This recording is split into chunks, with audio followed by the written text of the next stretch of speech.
Nemmen li f'qalbna Malta, nemmen li kull wieħed u waħda minna ser jara f'din is-sejħa li Malta tagħmlilna. Għalhekk għandna fiduċja f'Malta, għalhekk għandna fiduċja fil-futur ta' Malta u Għawdex li se jarġa' jibda. Kliem is-Segretarju Ġenerali tal-Partit Nazzjonalista Francis Zamidimek fl-ewwel sessjoni tal-Kunsill Ġenerali li saret is-Sibt filgħaxija.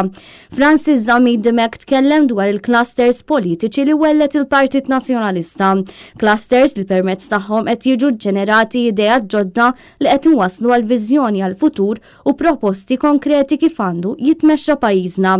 Huwa saħaq li l-idejat jissawru bil-parteċipazzjoni tad-deputati, kandidati, esperti u b'konsultazzjoni mas setturi kollha konċernati.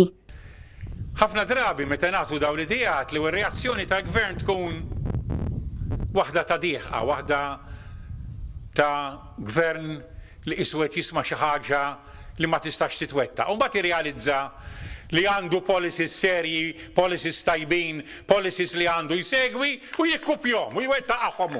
Is-Segretarju Ġenerali tal-Partit Nazzjonalista għamel ukoll aċċenn fuq il-fatt li fil-Partit Nazzjonalista żiedu ħafna uċuħ ġodda li naqdu ma' dawk t-esperjenza sabiex jaħdmu flimkien u dan sar permezz ta' tiġdid kemm fit-tmexxija kif ukoll fil-ferat kollha. Tant kandidati ġodda. U gburi li f'ħafna minnhom mhux f'kollha għatem xi wħud li għadni qed nipprova nipperswadi anke kien ħares madwari xi wiċċ ieħor jolqotni.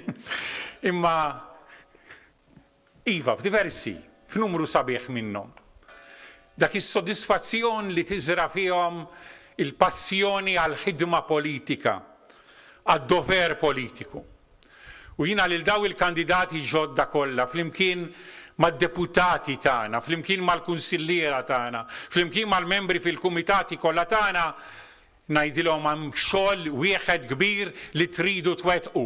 Aħdmu l-għalqa politika, morru fit-toroq, morru fid-djar, ħabtu l-bibien, ibqgħu ħabtu sakemm iwiġbukom kollha, min ma jwiġibx xemplulu, ibatu messaġġ, kunu l-vuċi tan-nies. Francis Zamidimek semma wkoll il-ħsara li jagħmel gvern Laburista lil pajjiżna, ħsara li tabnet ir-reputazzjoni li kellu pajjiżna u li kellna bħala poplu Malti Wawċi, fosthom ir-rapport tal-FATF.